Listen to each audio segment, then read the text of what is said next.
It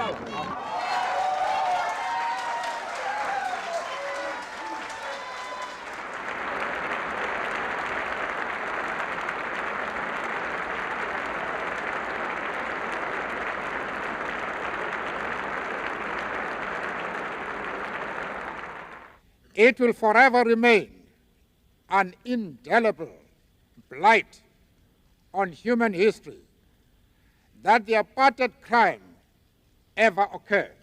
It will forever remain.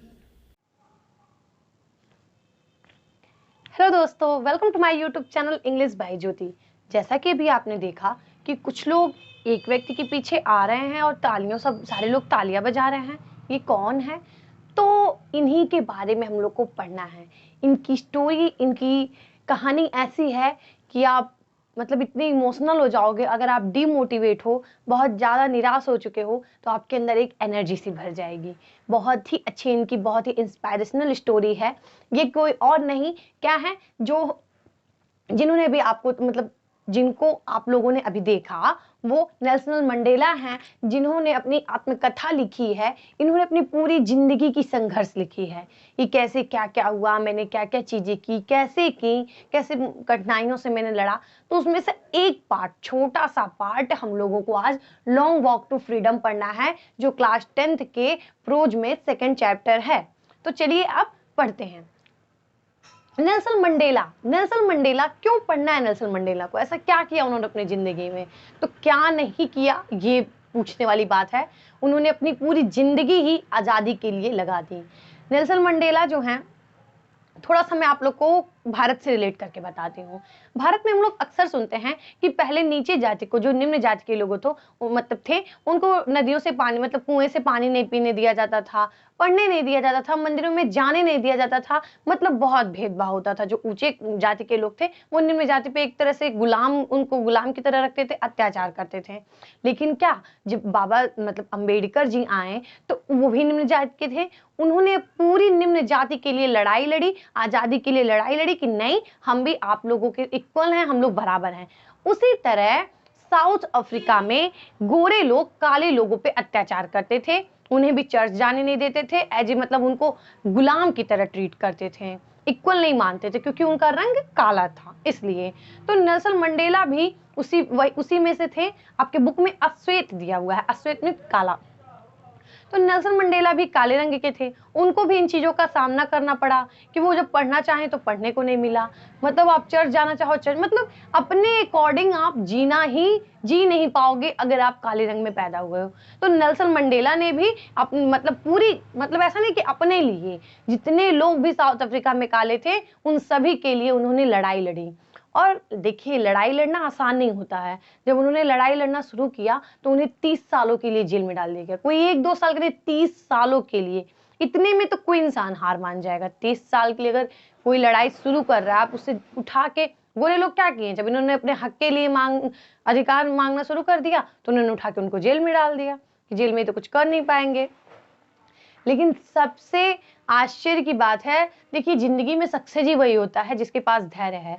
30 सालों तक वो अपने हिम्मत को हारने नहीं दिए। जो 30 साल बाद जेल से बाहर निकलते हैं ना, तो आपको जान के हैरानी होगी कि उन्होंने राष्ट्रपति पद के लिए लड़ाई मतलब चुनाव लड़ा। और सबसे अच्छी बात यह है कि 252 वोटों से उनकी जीत भी होती है।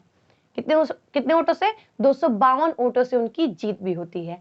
अब हम लोग आएंगे प्रेजेंट में। जैसे कि आप लोग वीडियो के स्टार्टिंग में देखें, वो नेल्सन मंडेला आ रहे हैं, सारे लोग तालियां बजा रहे हैं और 4-5 लोग उनके एज ए बॉडीगार्ड आ रहे हैं। तो अब हम लोग स्टोरी के प्रेजेंट में चलते हैं। ये तो बैकग्राउंड था कि क्या क्या चीजें उन्होंने क्यों लड़ा, क्या किया, क्या प्रॉब्लम्स थे। अब हम लोग स्टोरी के प्रेजेंट में। अब ये स्टोरी मैं नहीं बल्कि नेल्सन मंडेला बताएंगे कि क्या क्या चीजें हुई, क्योंकि ये एक ऑटोबायोग्राफी है, ये एक आत्मकथा है। आत्मकथा में लोग अपनी चीजें बताते हैं कि हाँ आज ये ऐसे हुआ, मैंने ये चीजें ऐसे की, मैंने ये चीजें झेली। तो अब हम लोग स्टार्ट करते हैं किसके पॉइंट ऑफ व्यू से? नेल्सन मंडेला के पॉइंट ऑफ व्यू से। ठीक है। 10 मई 1994 मे डॉन ब्राइट एंड क्लियर। तो नेल्सन मंडेला बता रहे हैं कि 10 मई 1994 का जो दिन था ना, उनकी जिंदगी का बहुत ही खूबसूरत दिन था। और उस दिन सूर्य की चमक ही कुछ और थी। मतलब पूरा मौसम का मिजाज बाकी दिनों से जो सूर्य रोज निकलता था वो वाला सूर्य तो नहीं था, क्योंकि आज कुछ चमक ज्यादा था। आप कहोगे ऐसा क्या वो 10 मई 1994 को, वो 10 मई 1994 को मतलब as a president Nelson Mandela क्या शपथ लेने वाले थे। सोचिए, जिन्हें 30 साल के लिए जेल में डाल दिया गया, इनके ऊपर इतना अत्याचार किया गया, वो आज साउथ अफ्रीका के नहीं पूरे विश्व के प्रथम काले राष्ट्रपति बन गए हैं और आज उनका शपथ समारोह है। तो बता रहे हैं 10 मई और डॉन ब्राइट एंड क्लियर, 10 मई, ये डेट याद रखिएगा, 10 मई 1994 को। और शपथ कहाँ है? Union building in Pretoria, south Africa में यूनियन बिल्डिंग, जैसे हमारे वहां दिल्ली में होता है उसी तरह वहां पे यूनियन बिल्डिंग इन प्रिटोरिया में आज उनका शपथ समारोह है। और शपथ समारोह में कई देशों से प्रधानमंत्री, विदेश मंत्री और राष्ट्रपति आए हुए हैं। ऐसा होता भी है, हमारे वहां भी जब माननीय प्रधानमंत्री नरेंद्र मोदी शपथ लेते हैं तो कई देशों से राष्ट्रपति, प्रधानमंत्री आते हैं। और यहाँ तो कुछ अलग ही बात है, यहाँ पहली बार लोकतांत्रिक लड़ाई हुई है और किसी ने कितना संघर्ष करके इस पद पे जीता है, तो काफी देशों से प्रधानमंत्री और राष्ट्रपति इस शपथ समारोह में आए हुए हैं। ठीक है, उसके बाद शपथ समारोह क्या होता है? सारे लोग इकट्ठे होते हैं, बैठते हैं। फिर सबसे पहले कौन शपथ लेता है? डी क्लर्क लेते हैं, किसमें? द्वितीय उपराष्ट्रपति के रूप में वो शपथ लेते हैं। ठीक है, फिर जब ये डी क्लर्क ले लेते हैं, मतलब नेल्सन मंडेला बता रहे हैं कि सबसे पहले कौन लेता है? द्वितीय उपराष्ट्रपति के रूप में डी क्लर्क, फिर थाबो म्बेकी प्रथम उपराष्ट्रपति के रूप में।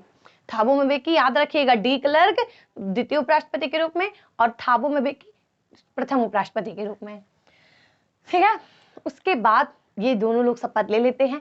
अब बारी आती है हमारे नेल्सन मंडेला की। वो आते हैं स्टेज पे और पूरी स्टेज को संबोधित करते हैं। कहते हैं हम हमारे देश को और यहाँ पर उपस्थित सभी अंतर्राष्ट्रीय मेहमानों को, जो न्याय की झांसी है, जो मानवता की झांसी है, इन सभी को मैं तहे दिल से मैं धन्यवाद करता हूँ, मैं अभिनंदन करता हूँ, मैं स्वागत करता हूँ। उन सभी का क्या करते हैं? स्वागत करते हैं और कहते हैं मैं शपथ लेता हूँ। मतलब इतना उनके अंदर एक्साइटमेंट है, इतना जोश है, एनर्जी है। कहते हैं मैं शपथ लेता हूँ कि आज के बाद इस सुंदर धरती पर किसी भी व्यक्ति द्वारा किसी भी तरह का, चाहे वो लिंग के आधार पे हो, चाहे वो जाति के आधार पे हो, चाहे रंग के आधार पे, किसी भी के उस पे आपके साथ भेदभाव नहीं किया जाएगा। मैं शपथ लेता हूं कि किसी भी गरीब को, मतलब किसी भी तरह का, कहते हैं इस सुंदर धरती पर कोई भी व्यक्ति दूसरे व्यक्ति पर अत्याचार नहीं करेगा। मैं शपथ लेता हूं। कहते हैं और जैसे हम लोगों ने, मान लीजिए भारत में अंग्रेज लोग आए तो हम लोग किसी दूसरे देश के मतलब अत्याचार सहे और लड़ाई लड़े, लेकिन नेल्सन मंडेला बताते हैं कि हम लोग अपने ही देश में अपने ही लोगों से इतने सालों से लड़ाइयां लड़ते हैं। और सही बात है, एक ही देश में एक ही घर में दो भाई, एक तरह से एक मान लीजिए काला है एक गोरा है, तो दोनों लड़ रहे हैं, तो फिर दुख तो होता है कि आपको अपने ही घर में। तो वही नेल्सन मंडेला कहते हैं कि हम लोग अपने ही देश में अपनों ही के खिलाफ अपनी ही आजादी के लिए इतने दिनों से लड़ रहे थे, लेकिन कहते हैं अब कोई टेंशन की बात नहीं है, मैं आ गया हूं अब इस सुंदर धरती पर। क्योंकि देखिए, जब कोई इंसान कोई चीज झेला रहता है ना, आप अगर गरीबी बहुत झेले हो तो आपको किसी पद पे भेज दिया जाए तो आप सबसे पहले सोचोगे कि मैंने उस चीज से आया तो मुझे पहले वो हटा देना चाहिए। तो वो चीज झेले हुए थे, तो सबसे पहले तो वही कहते हैं कि किसी भी आधार पर, लिंग के आधार पर, जाति के आधार पर, रंग के आधार पर, इस धरती पर, इस सुंदर धरती पर कभी भी एक व्यक्ति द्वारा दूसरे व्यक्ति पर अत्याचार नहीं किया जाएगा। फिर है never never never never never and never again shall it be that this beautiful land will again experience the oppression of one by the other। वही लाइन कह रहे हैं, नहीं कभी नहीं कभी नहीं, इस सुंदर धरती पर एक व्यक्ति द्वारा दूसरे व्यक्ति पर अत्याचार नहीं किया जाएगा। हर स्पीच में उनका यही था कि बहुत हो गया, बहुत सह लिया हम लोगों ने, अब अत्याचार नहीं सहेंगे, अब अत्याचार होगा भी नहीं। फिर है उसके बाद क्या होता है, और जैसे मतलब स्पीच वगैरह वो अपना दे रहते हैं, वायु में मतलब वायुसेना, जो हर देश की वायुसेना होती है, जो वहाँ की वायुसेना थी, पुलिस थे, जनरल थे, जितने भी हाई लेवल पोस्ट के अधिकारी थे, वो सारे लोग वायु में, जो वायुसेना थी वो सैल्यूट करती है नेल्सन मंडेला को, और जो अधिकारी रहते हैं, जो पुलिस रहते हैं, वो लोग सैल्यूट करते हैं नेल्सन मंडेला को एज ए प्रेसिडेंट। यहाँ पर बहुत अच्छी बात बोली है उन्होंने कि मुझे याद है कि ये वही पुलिस हैं, ये वही अधिकारी हैं जो कुछ साल पहले मेरे हाथों में हथकड़ियां लगाए थे और आज इन्हीं हाथों से सैल्यूट कर रहे हैं। तो इसी को कहते हैं अपना टाइम आएगा नहीं, अपना टाइम लाना पड़ता है। तो इतने संघर्षों के बाद मतलब बहुत अच्छी बात है। सोचिए, जिस अधिकारियों ने, जिस पुलिस ने उनके हाथों में हथकड़ियां लगाई थी, आज वही उनको एज ए प्रेसिडेंट सैल्यूट कर रहे हैं। फिर है सेक्रीफाइसेज ऑफ 1000 पीपुल। उसके बाद उनके मन में थोड़ा वहां पे दुख जाहिर करते हैं उन लोगों के लिए जो आज नेल्सन मंडेला के साथ नहीं है, जो उनके सफर में साथ थे यहाँ तक पहुंचने में। कहते हैं, मैं आज उन सभी लोगों का धन्यवाद करता हूं जिन्होंने मेरे साथ बलिदान दिया है। जो भी हैं तो नहीं, अगर वो आज होते तो वो देखते कि जो उन्होंने बलिदान दिया, इस लड़ाई में मेरा साथ दिया, आज वो सफल हो गया। अगर वो कहीं से भी देख रहे हैं तो वो बहुत ही खुश होंगे कि हाँ, आज उनका बलिदान सफल हो गया। बताते हैं कि काले लोग इतना ज्यादा मतलब अत्याचार करते थे कि काले नहीं, गोरे लोग इतना ज्यादा अत्याचार करते थे कि अपनी प्रजाति के लोगों को बताते नेल्सन मंडेला कि बिना टूटते हुए साहस के साथ अत्याचार करते मैंने देखा है। एकदम होता नहीं कि आप एकदम खड़े रहो, आपको मारा जा रहा है, सहे जा रहे हो। तो वो चीज यहाँ पे बताते हैं कि उन्होंने साहस के साथ बिना टूटते हुए अत्याचार सहते देखा है। फिर है बहुत अच्छी लाइन इस मैंने जो भी इंपॉर्टेंट है इसलिए लिख दिया है। The brave man is not he who does not feel afraid but he who conquers that fear. कह रहे हैं कि भय ना होना, किसी इंसान के अंदर भय ना होना साहस नहीं है। अगर आपके अंदर भय नहीं तो होना साहस नहीं, लेकिन अगर भय है और उस पर जीत लेना, उसको जीत लेना, भय पे जीत हासिल कर लेना, ये बहुत बड़ी बात है। देखिए, the brave man is not he, बहादुर one who does not feel afraid, जो क्या है, जिसके अंदर भय नहीं है, but he who conquers that fear, बल्कि वह साहसी है जो उस भय पे अपने जीत पा लेता है। तो वही साहस की बात कहे हैं कि उनके अंदर बिना टूटते हुए साहस के साथ उन लोगों ने क्या है, अपने प्रजाति के लोगों को टूटते हुए देखा है। फिर कहते हैं, देखिए लिखा है, No one is born hating another person because of the color of his skin, religion। कहते हैं कि कोई भी इंसान, चाहे देखिए वो तब की बात बताए कि कोई भी इंसान जन्म से किसी से नफरत नहीं कर सकता। और सही भी बात है, आप 3 साल के बच्चे से पूछो, वहीं साउथ अफ्रीकन के किसी के बच्चे से पूछो 3 साल के 5 साल के, क्या आप काले लोग से हेट करते हो, तो कहेगा क्यों। क्यों भाई, छोटे बच्चों को क्यों, वो तो बड़े होते हैं तो उस तरह से माइंडसेट, उस तरह से सराउंडिंग, उस तरह से चीजें देखते हैं, तो जो मान लीजिए जो बड़े गोरे वाले कर रहे हैं, बड़े लोग कर रहे हैं, वही फिर वो भी सीखता जाता है। लेकिन छोटा बच्चा है, वो नफरत नहीं करेगा काले लोगों से, बल्कि इसीलिए कहते हैं कोई जन्म से किसी से नफरत कर ही नहीं सकता। और फिर कहते हैं कि जब वो जेल में थे, एक और अच्छी बात है, कहते हैं वो जब जेल में थे तो 30 सालों तक जब जेल में थे, तो मतलब गोरे लोग जब अत्याचार करते थे काले लोग पे, तो कहीं ना कहीं, और क्योंकि जन्म से तो नफरत है नहीं, ऐसा है नहीं कि कोई दुश्मनी है, बस रंग के आधार पे अत्याचार होता था कि आप काले हो, हम गोरे हैं, हमारा अच्छा है रंग, आपका बुरा है। तो इसलिए कहते हैं कि जब वो मारते थे, पीटते थे, अत्याचार करते थे, तो कहते मैं उनकी तरफ बहुत ध्यान से देखता था। 1 सेकंड के लिए, 1 मिनट के लिए कहीं ना कहीं उनके मन में दया आती थी। गोरे लोगों के मन में, कहते हैं जब वो मारते थे, हम लोगों का अत्याचार करते थे, तो 1 मिनट के लिए ही सही दया आती जरूर थी। वही 1 मिनट नेल्सन मंडेला को 30 सालों तक बांधे रखी कि नहीं, हम जीत सकते हैं, ये लोग जन्म से नफरत नहीं करते हैं, इन्हें उस तरह से सिखाया जा रहा है, ये उस तरह से सराउंडिंग से, उस तरह से जी चीजें देख रहे हैं, वो सीख जा रहे हैं। यहाँ पे कहते हैं कि देखिए, कोई इंसान अगर अच्छा है तो आप उसकी क्वालिटी को हाइड कर सकते हो, छिपा सकते हो, बट डिस्ट्रॉय नहीं कर सकते हो। ये लाइन उन्होंने लिखी अपनी इमेज में कि अगर कोई व्यक्ति अच्छा है तो क्या, अच्छाई एक ज्वाला की तरह है, आप उसको क्या कर सकते हो, छिपा तो सकते हो, बट बुझा नहीं सकते हो, डिस्ट्रॉय नहीं कर सकते हो।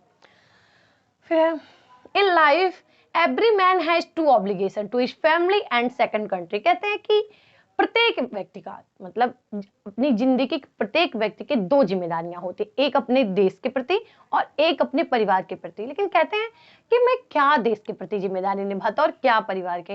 यहाँ काले रंग में जन्म लेना ही अपराध था। जब कुछ करने दिया जाएगा, जब पढ़ने दिया जाएगा, जाने दिया जाएगा, स्वतंत्रता दी जाएगी, तब तो आप कुछ करोगे, चाहे आप फैमिली हो चाहे कंट्री हो। आप मान लीजिए आपको कुछ करना है देश के लिए, अपने परिवार के लिए, तो उसके लिए आपको फ्रीडम चाहिए, बिना फ्रीडम के आप कुछ नहीं कर सकते हो। तो वहाँ पे फ्रीडम ही नहीं था। तो वही कहते हैं इन दोनों के प्रति मैं जिम्मेदारियां नहीं निभा सकता था, क्योंकि उस तरह से वहाँ क्या जीना ही अपराध था काले रंग के लिए। फिर कहते हैं कि देखिए ऐसा भी नहीं है, नेल्सन मंडेला बताते हैं अपनी स्पीच में, ऐसा भी नहीं है मैं जब पैदा हुआ तभी चिल्लाने लगा स्वतंत्रता स्वतंत्र, नहीं। कहते हैं जब मैं बचपन था मुझे खेलने भी दिया जाता था, कूदने भी दिया जाता था, पढ़ने भी दिया जाता, सारी चीजें मुझे कर, लेकिन मैं जब बड़ा हुआ, मैं बाहर जाकर पढ़ना चाहा, अपने उद्देश्यों को पूरा करना चाहा, तब मुझे रोक दिया गया। और ऐसा मेरे साथ नहीं, साउथ अफ्रीका के हर उस इंसान के साथ किया गया जिसका रंग काला था। इसीलिए उन्होंने पूरी कम्युनिटी के लिए लड़ाई की। फिर है the oppressed and the oppressor alike are robbed of their humanity। बहुत अच्छी लाइन उन्होंने बोली है कि समाज में हर वो व्यक्ति पापी है जो एक व्यक्ति जो अत्याचार कर रहा है दूसरे पे, जो शोषण कर रहा है। बुरे लोगों को ही कहना है कि हर वो व्यक्ति पापी है समाज में जो किसी पे शोषण कर रहा है, और वो भी पापी है जो शोषण सह रहा है। यानी कि अत्याचार जो कर रहा है वो तो पापी है, और आप सह रहे हो तभी। अगर उस टाइम उन्होंने ना आवाज उठाया होता, ना अधिकार की लड़ाई लड़ी होती, तो मे भी आज भी वही कंडीशन होता। अगर किसी ने हिम्मत ही नहीं की थी, लेकिन उन्हें हिम्मत रखी। सबसे अच्छा चीज तो उन्होंने धैर्य रखा। मुझे बहुत अच्छा लगा कि 30 सालों जेल से निकलने के बाद भी वो हिम्मत नहीं हारे। तो ये थी पूरी स्टोरी उनकी। मैंने जो भी इंपॉर्टेंट पॉइंट है मैंने लिख दिया है। ये सब इंपॉर्टेंट कोटेशन उनकी स्पीच के, जैसे ये हुआ नेवर नेवर, और the brave man, no one is born hating, the life every man, the operation end. ये सारी चीजें जो है आप लोग लिख लीजिएगा। मैंने मतलब जो इंपॉर्टेंट था मैंने वो लिख दिया हो। आई होप आप लोग स्टोरी समझ गए होंगे। और वीडियो अगर हेल्पफुल लगती है, अच्छी लगती है, तो प्लीज सब्सक्राइब करिए। मैं भी नई हूँ यूट्यूब पे, थोड़ा सपोर्ट करिए आप लोग भी। Thank you for watching. और हाँ, लाइक करना बिल्कुल ना भूलें।